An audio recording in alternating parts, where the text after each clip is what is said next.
Some tanks changed the course of history, others just changed how many soldiers came home in body bags. Today, we're counting down the 10 worst tanks that rolled into World War II. Machines so flawed, so poorly designed, that their own crews feared them more than the enemy. Let's begin. Number 10. The cruiser Mark V Covenanter. Britain built nearly 1,700 of these tanks. Not a single one ever saw combat. The Covenanter was plagued by a cooling system so poorly designed that engines would overheat and seize up during basic maneuvers. The radiators were positioned in such a way that crews couldn't even access them for maintenance without partially disassembling the tank. British tank crews called it the most reliable tank in the army because you could reliably count on it breaking down. Almost 2,000 tanks, thousands of tons of steel, millions of pounds sterling, and countless man-hours, all wasted on a tank deemed too unreliable to risk in actual combat. It spent the entire war as a training vehicle, teaching British crews on a machine they'd never use in battle. Number 9. The Type 89. Hago. Imagine taking a tank designed in 1929 and throwing it against modern armor in 1941. That's exactly what Japan did with the Type 89. With only 57 millimeters of armor at its thickest point, the Hago could barely withstand heavy machine gun fire, let alone anti-tank weapons. Its short-barreled 57 millimeter gun had terrible penetration and accuracy. But Japan was desperate. They had nothing better, so they kept sending these relics into battle throughout the Pacific War. Against the M3 Stuart and M4 Sherman, the Type 89 didn't stand a chance. It represented everything wrong with Japan's armored forces: outdated designs, weak industrial capacity, and a military doctrine that never properly valued tanks. Number 8. The M3 Lee Grant. The M3 Lee was America's awkward teenage phase in tank design. Standing nearly 10 feet tall, it was a massive target that screamed, "Shoot me first," on any battlefield. Its main 75 millimeter gun was mounted in a hull sponson on the right side. This meant the entire tank had to turn to aim the gun, and it had extremely limited traverse.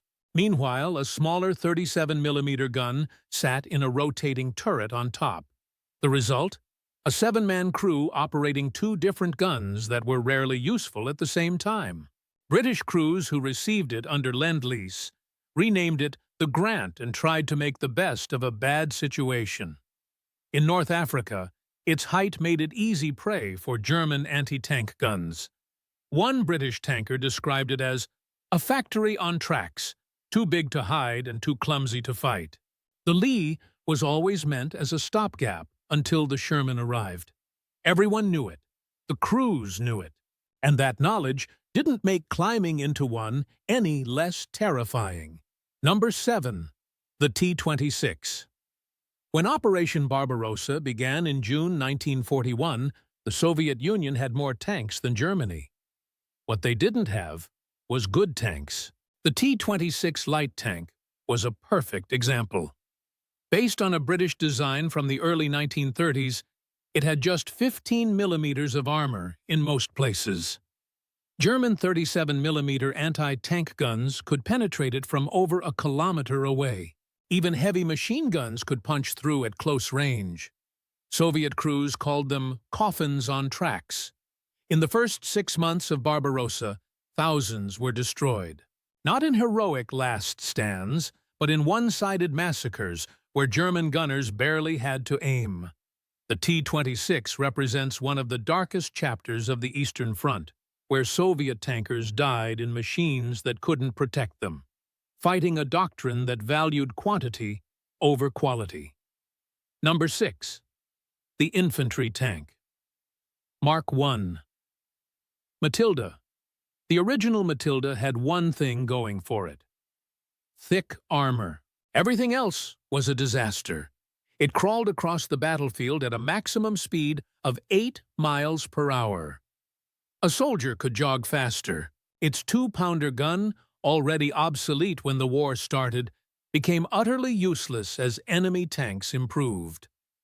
By 1942, the Matilda couldn't penetrate the front armor of most German tanks, but it was too slow to flank them or retreat. In North Africa, the heat was unbearable. The crew compartment turned into an oven. Tankers would pass out from heat exhaustion during engagements. Some crews wedged the hatches open during combat, sacrificing protection just to breathe. The Matilda was designed for World War I-style trench warfare.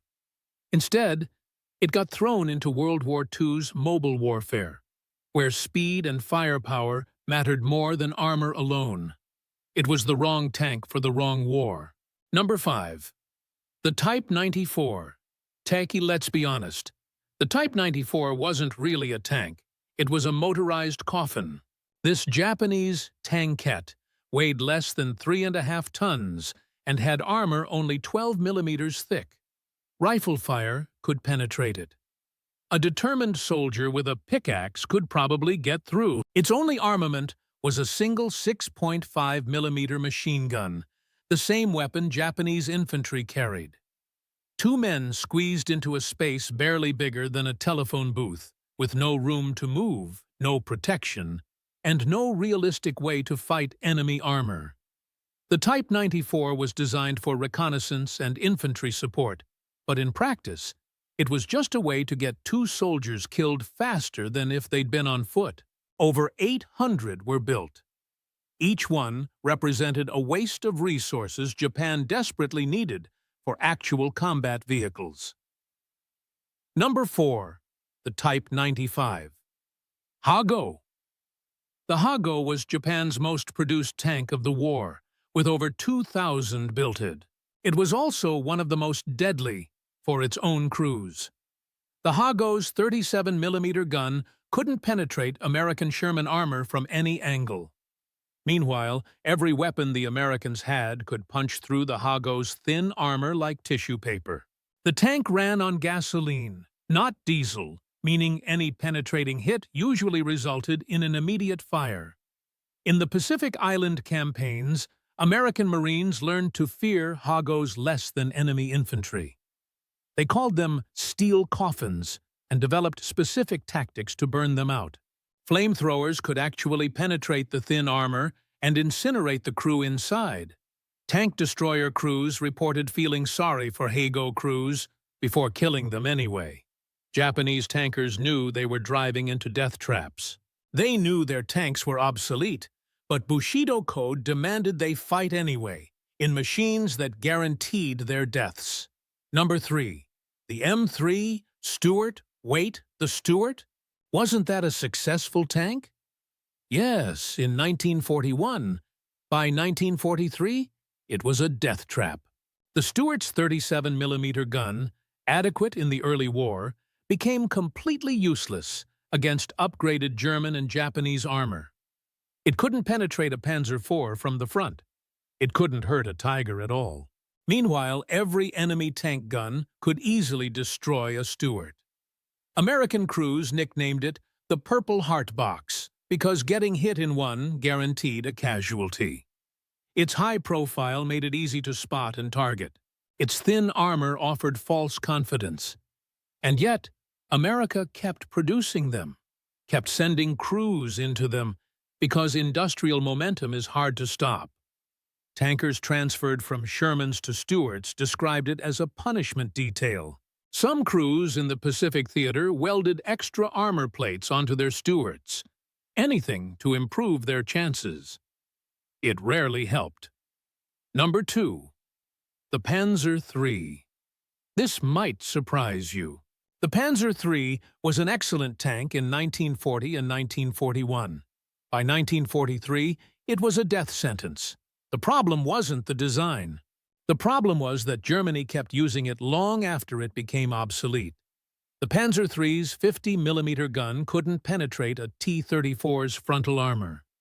Its own armor couldn't stop Soviet 76mm guns or American 75mm guns. Eastern Front crews called assignment to a Panzer III unit the short straw. But Germany couldn't stop production. The factories were tooled for it. The supply chains were established. So they kept building them, kept sending them to the front, and kept getting crews killed in machines everyone knew were obsolete. A German tanker wrote in his diary, "They gave us Panzer IIIs for the Kursk offensive. We knew then that command had given up on us. Modern tanks went to the SS. We got coffins." Number 1. The infantry tank. Mark IV. Churchill. The Churchill tank earns the top spot, not because it was the worst designed, but because it was the most disappointing disaster. The Churchill's combat debut was the Dieppe raid in August 1942. Of the 30 Churchills that landed, none made it off the beach. Some threw their tracks on the rocks, others were destroyed by German anti-tank guns. Most just broke down. The mechanical reliability was so poor that Churchills couldn't be counted on to drive a few hundred meters without something failing. Early Churchills mounted a 2-pounder gun, while German tanks carried 75mm weapons. British crews were expected to fight tanks 3 times more powerful with a gun barely adequate for armored cars. The Churchill was painfully slow. Maximum speed was 15 miles per hour, and that was on roads. Cross-country, it barely managed 8. This meant Churchill crews couldn't retreat from superior forces. They couldn't flank enemy positions. They could only crawl forward and hope not to get hit. One Churchill commander wrote, "The tank has excellent armor and can climb impossible slopes. Pity it can't shoot straight, breaks down constantly, and moves slower than the infantry it's supposed to support." It took until 1943 for upgraded Churchills with better guns and improved reliability to become merely adequate. By then, thousands of tankers had already died in the earlier versions. Britain wasted enormous resources on a fundamentally flawed design. Resources that could have produced more Cromwells or imported more Shermans.